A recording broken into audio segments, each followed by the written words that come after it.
15 ઓગસ્ટે ગુજરાત સહિત રાજ્યોમાં ગાજવીજ સાથે ભારે વરસાદની આગાહી. Latest update. 15 ઓગસ્ટ સ્વતંત્રતા દિવસ પર દેશભરમાં ચોમાસાની ગતિવિધિ અત્યંત સક્રિય રહેવાની ધારણા છે. ભારતીય હવામાન વિભાગ આઈએમડી એ તેના તાજેતરના હવામાન બુલેટિનમાં જણાવ્યું છે કે સ્વતંત્રતા દિવસ પર દિલ્હી, એનસીઆર, ઉત્તર પ્રદેશ, બિહાર, પંજાબ અને હરિયાણા સહિત અનેક રાજ્યોમાં ભારે વરસાદની આગાહી છે. હવામાન વિભાગ અનુસાર, મધ્ય ભારત અને પર્વતીય પ્રદેશોમાં સૌથી વધુ વરસાદ પડશે. દિલ્હી, ઉત્તર પ્રદેશ અને ગુજરાત સહિત ઉત્તરપૂર્વ ભારતમાં ભારે વરસાદની આગાહી.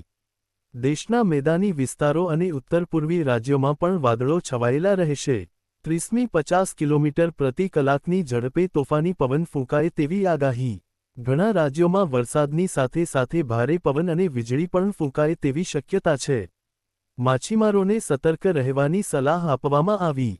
અરબી સમુદ્ર અને બંગાળની ખાડીમાં ખરાબ હવામાનને ધ્યાનમાં રાખીને હવામાન વિભાગે દરિયાકાંઠાના વિસ્તારોને ખાસ સાવધાની રાખવાની સલાહ આપી છે.